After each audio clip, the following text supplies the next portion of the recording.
पति पत्नी की नई शादी होती है। वो लोग हनीमून मनाने के लिए जाते हैं और फिर वो दोनों लापता हो जाते हैं और कुछ दिन बाद उनमें से एक की मिलती है लाश।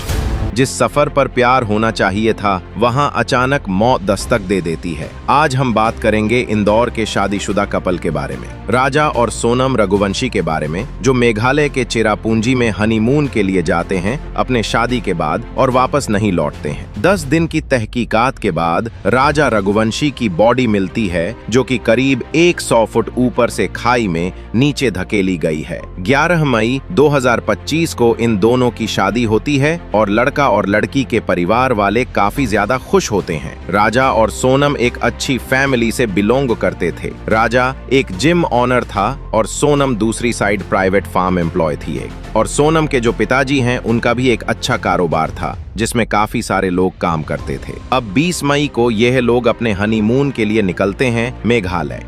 मेघालय काफी ज्यादा प्यारी जगह है। वहाँ चेरापूंजी में ये लोग घूमने का प्लान करते हैं। यह लोग 2 दिन वहाँ पर रुकते हैं। फिर तीसरे दिन प्लान करते हैं 23 मई को कि आज हम ट्रैक पर चलेंगे और ये लोग ट्रैक पे जाते भी हैं। ट्रैक पे ठीक जाने से पहले इन लोगों की घर पे बात भी होती है राजा की मम्मी से, लेकिन उसके बाद ये दोनों हो जाते हैं लापता। इनका कोई अता पता नहीं होता। पुलिस गहरी तहकीकात में लग जाती है। राजा और सोनम की फैमिली से लगातार मेघालय पुलिस पर प्रेशर बनाया जाता है और वो अपनी तहकीकात जारी रखते हैं इन्हें ढूंढने के लिए। और फिर 10 दिन बाद मिलती है राजा की बॉडी जो कि बहुत ज्यादा बुरी हालत में होती है। उसको देख के समझ में आता है कि ये कम से कम 100 फुट ऊपर से नीचे खाई में फेंकी गई है। उसी के पास मिलता है एक शार्प वेपन जिससे राजा की जान ली गई थी। अभी तक पुलिस को लगता था कि यह पति पत्नी जो है लापता हो गए हैं या फिर जिस जगह ये घूमने गए थे वहाँ के लोकल्स ने इनका किडनैप कर लिया या फिर इनके साथ कुछ गलत हुआ है। लेकिन राजा की बॉडी का ये हाल देखने के बाद उन्हें समझ में आ गया था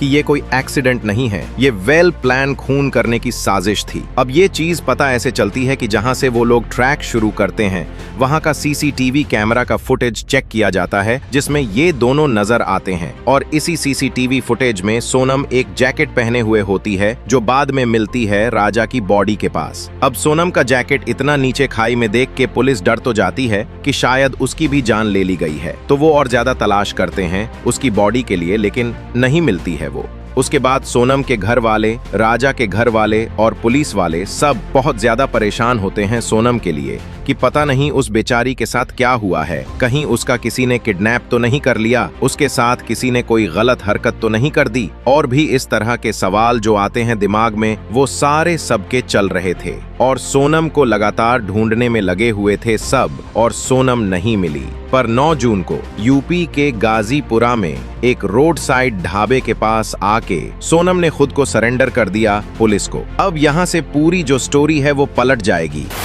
कि सबसे पहले सोनम बहाना मारती है कि राजा की जान मुझे बचाने के चक्कर में चली गई। कुछ लोग थे जो हम पर हमला कर रहे थे, राजा ने उनसे लड़ाई करी और इसलिए उन्होंने राजा को मार दिया। लेकिन बाद में वो मान लेती है कि राजा की जान लेने का जो पूरा प्लान था वो उसी का था और इसमें साथ देता है उसका एक बॉयफ्रेंड जिसका नाम राज कुशवाहा है। और इस सब में राज के 3 दोस्तों ने मदद करी थी जो कि राजा और सोनम के साथ उस दिन ट्रैक पे भी गए थे। दोस्तों, अब मैं आपको पूरी कहानी बताता हूँ। एक तो मुझे ये समझ में नहीं आता है, जब लोगों को शादी करने का मन ही नहीं है तो क्यों करते हैं शादी? मतलब शादी करने के लिए मना करना ज्यादा मुश्किल है और शादी करके किसी की जान लेना लोगों के लिए आसान है। अरे नहीं करनी थी शादी, ना करती, अपने बॉयफ्रेंड के साथ ही खुश रह लेती ज्यादा से ज्यादा। क्या होता तेरे घर वाले तुझसे नाराज होते, लेकिन आज भाई किसी की फैमिली का बेटा तो नहीं मर चुका होता, वो तो इस दुनिया में जिंदा होता बेचारा। अब आते हैं मुद्दे पर। देखो, ये दोनों लोग जो हैं सेम कास्ट के थे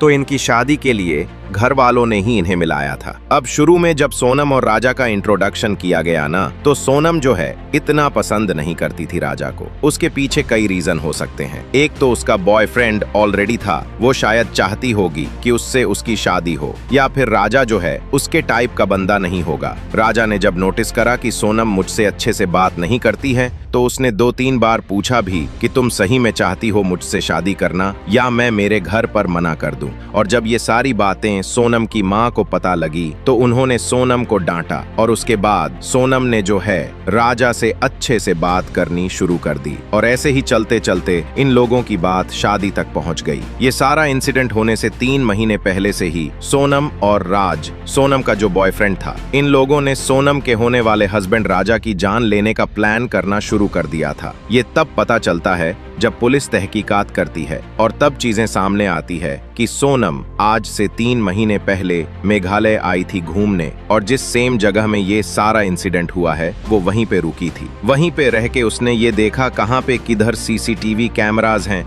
किधर से वो कैसे करके प्लान कर सकते हैं और इस सारी चीजों से बच सकते हैं। देखो अभी जो है ना, एक और बात सामने आ रही है। ऐसा हो सकता है कि राज जो है इसका रियल बॉयफ्रेंड ना हो, कोई और बंदा इन सब चीज के पीछे हो, क्योंकि अभी फैमिली वालों के इंटरव्यूज आ रहे हैं। राज के मम्मी बहन वो सब आगे चीजें बोल रहे हैं तो उनसे ये पता लग रहा है कि राज जो है काफी ज्यादा गरीब फैमिली से था और ये सोनम के पिताजी के कारोबार में काम भी करता था। देखो अब होने को तो कोई भी कातिल हो सकता है, सोनम तो कंफर्म है और ये सारी प्लानिंग में राज ने भी मदद करी है सोनम की। इस चीज के काफी सारे सबूत हैं, लेकिन ये चीज कंफर्म नहीं है अभी तक कि इस सब के पीछे एक और चेहरा है भी या नहीं है, जो कि शायद सोनम का रियल बॉयफ्रेंड हो सकता है, राज ना होके। एक और बात पता लगती है कि ये दोनों मांगलिक थे और पंडित जी जिन्होंने इनकी शादी करी उन्होंने इनसे साफ साफ बोला था कि अगले 2-3 महीने तक तुम्हें कहीं बाहर नहीं जाना है अगर तुम्हें ये मांगलिक दोष टालना है तो। ये सब होने के बाद भी जो सोनम थी वो दूसरी साइड लगातार राजा को फोर्स कर रही थी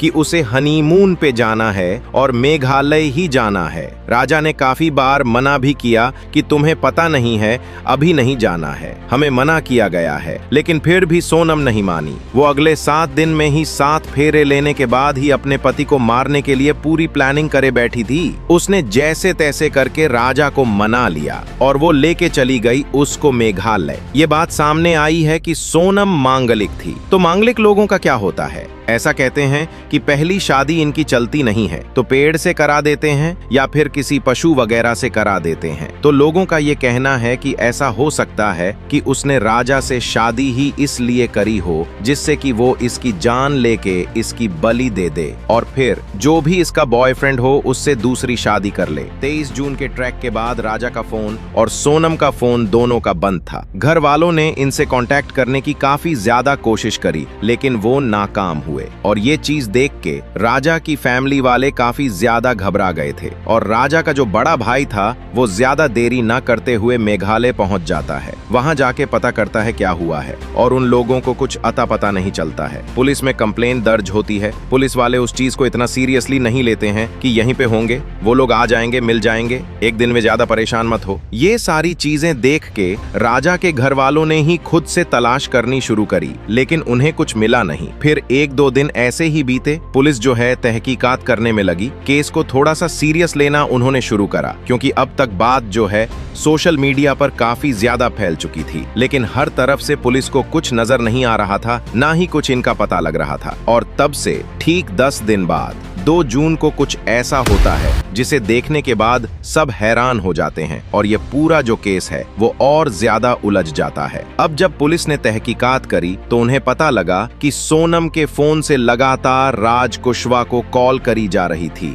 और पूरी की पूरी अपडेट दी जा रही थी। जो इस पूरे प्लान का मास्टरमाइंड है वो राज कुशवाहा ही है। जो सीसीटीवी फुटेज सामने आई है उसमें 3 लोग नजर आएंगे जो कि एक कार से आए थे और वो तीनों लोग राज के ही भेजे हुए थे। सोनम उन्हें लगातार बड़ी चालाकी से इशारे करती रहती है कि सब कुछ ठीक है, आ जाओ, चल रहे हैं हम ट्रैक पे और वहां चल के इसका काम तमाम कर देंगे। जिस जगह का ये सीसीटीवी फुटेज है यहाँ पे जो है ना, ये लोग अपने बैग्स रखते हैं, लगेज, जो मेन इनका कीमती सामान होता है उसको तो ये कैरी करके चले जाते हैं ट्रैक पे, पर जो लगेज होता है जिसमें कपड़े वगैरह होते हैं वो एक होटल में रख देते हैं। जब हम ट्रैक से वापस आएंगे तब इसको सामान ले लेंगे या फिर उन्हें वहीं उसी होटल में शायद स्टे करना होगा, अभी रूम नहीं लेना होगा उन्हें। अब ये जो 3 लोग कार से निकले हैं ये भी इनके साथ साथ ट्रैक पे जाते हैं। फिर जब सोनम और राजा और ये लोग ट्रैक पे ऊपर पहुंचते हैं। तभी जो 3 लोग होते हैं उनमें से एक जन शार्प वेपन निकालता है और सीधे राजा के गले पे मार देता है। बाद में ये लोग उसकी जान लेते हैं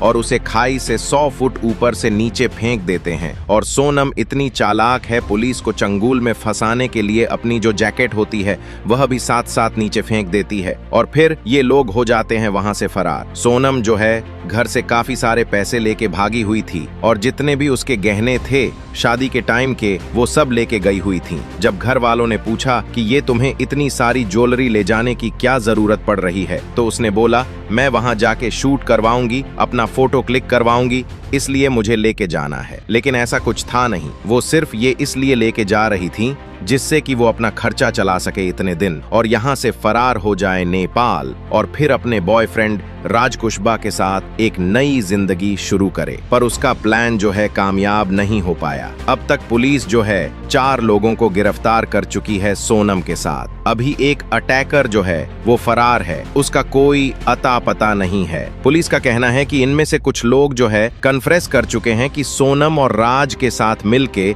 इन लोगों ने ये सारी साजिश रची थी और इन्हें पैसे दिए गए थे ये सारी चीजें करने के लिए। सोनम की जो फैमिली है उसका ये कहना है कि सीबीआई इंक्वायरी चाहिए उन्हें, क्योंकि उनकी जो बेटी है वो निर्दोष है, उसने कुछ नहीं किया है, उसको फंसाया जा रहा है। देखो बहुत कम चांसेस हैं, शायद सोनम को एक बहुत बड़ी साजिश में फंसाया जा रहा हो, पर यह जितने भी सबूत हैं, जितनी भी सारी चीजें अभी तक आई हैं बाहर, इससे जो सारा का सारा शक है वो सोनम के ऊपर ही जा रहा है। अब किसी ने कुछ भी किया हो, भाई देखो एक फैमिली जो है अपना हंसता खेलता बेटा खो चुकी है, वो इस दुनिया में नहीं बचा है बेचारा। ये केस अभी चल रहा है, इन्वेस्टिगेशन पूरी चल रही है, अब देखते हैं किसको कितना इंसाफ मिलता है।